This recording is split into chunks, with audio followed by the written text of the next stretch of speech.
Welcome back to Nightly Nonsense, where we make some sense out of the nonsense of life. The people who are in this room with me are shaking their head like, you said that all the time. Right? There's a lot of nonsense. But what isn't nonsense? What God sent Jesus to do is to make some sense out of it. Right? If you look at the Old Testament, there were consequences for sin. All kinds of different consequences. Some involved stoning. Some involved, right, losing an arm, a hand, a leg, an eye, an ear, right? Some involved having to go and admit you're wrong and offer up a sacrifice to God. There are all kinds of different, right, sin. And the consequences of sin, right, were different in nature. What you had to do, what was required of you. So we look at that and say, what Jesus did is he came and he leveled the playing field, right? He died for all sin, took it all at one time. Right now, again, we don't like that. We don't like that. We think that people who do certain sins should be way worse off. So I'm going to say something that's super controversial. And you can turn me off, and you can give me the hate comments, and you can tell me that I'm wrong. But you better back that up, right? With facts. So last night I said to you that the consequences of sin, right? The wages of sin is death. My Bible says for the wages of sin is death, right? For the wages of sin is death. It does not then list all the different hierarchy sins. I was talking with somebody today about Galatians 5, and we were talking about the whole sins of the flesh, right? The sins of the flesh. Right? And then we were saying, what's not in there? Well, what are the things that are in there? Isn't it funny? Because at the end of it, it talks about these. I tell you, as I've told you before, these, right, people who do these things are not going to inherit the kingdom. They're not going to be in heaven. That's scary. Nobody wants to talk about that, right? Everybody talks about other stuff.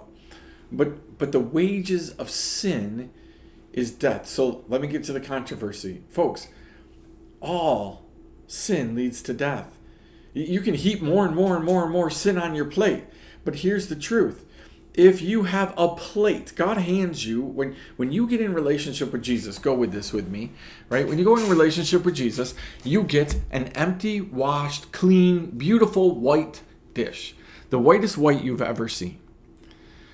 Right? So much so that any little germ, anything sticks out to God.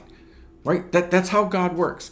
There isn't going to be an iota of a germ of sin in heaven. He is holy and he is pure. He is not 99.9% holy. He's 100% holy. Right? God sees all germs. Lysol is 99.9% effective. God is 100% effective all the time. He sees it all. So God looks down, he sees your plate. But here's the truth. It's a simple truth. It doesn't matter whether you have a speck of dust on that plate or your plate is so dirty and so covered you can't see any white left on it. Any sin, and you're in need of Jesus. Let me make this clear. If you're breathing, there's dust and stuff on your plate. So God looks down and he sees that one tiny little speck that you can't even see. He sees it. And the wages of sin is death. So we look at things like are happening in our world today. We look at people killing other people in the worst ways possible. We look at people doing things that are terrible to people. We look at things that are being done to women and children, right? And babies. And those are all terrible, awful, rotten things. And God makes some pretty strong statements about what happens when you do stuff to children, right? But you can keep dirtying the plate, but the plate still leads to the same place. The wages of sin is death. And the greatness of our God is this. That Jesus, right? Jesus immediately, once we're in relationship with him, he cleans the plate. The problem with that thought process is I like it when it's me. Yep. Man, thought that bad thought, said that bad thing, went to that bad place on the internet, was mean, was angry, was upset, did all that stuff.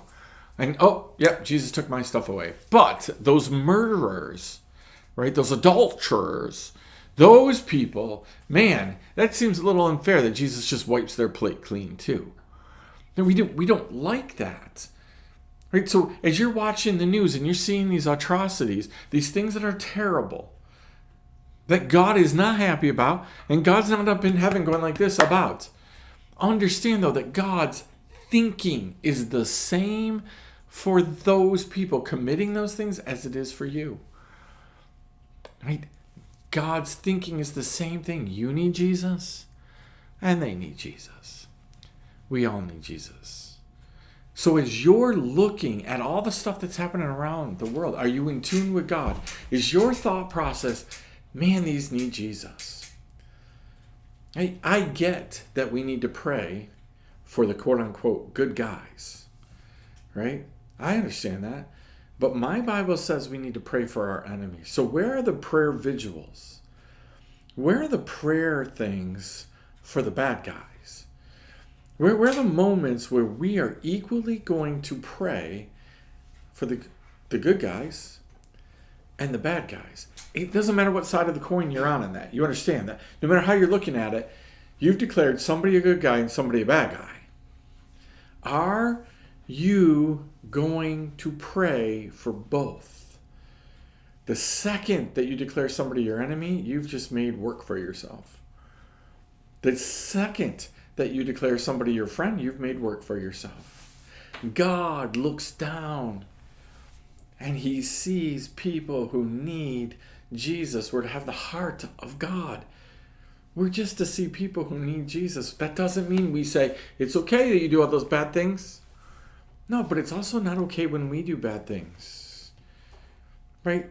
So when you wake up in the morning and you stub your toe and you get really angry and you start saying words that you shouldn't be saying, and then you go downstairs and you start yelling at people because you just hurt your toe and it hurts legitimately, and you're causing division in your home, God is just as equally unhappy with that as he is all the other stuff that's going on. You can argue with me all day, but you better dissect the for the wages of sin is death verse, and you better tell me how that gets turned into hierarchy.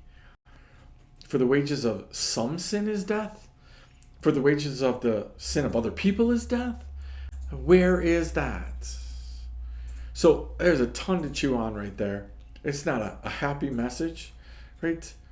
But I pray that you take it, you chew on it a little bit, and that you respond appropriately, not to me, but to God, and to what God has for you. We'll see you next time, right here, Nightly Onset.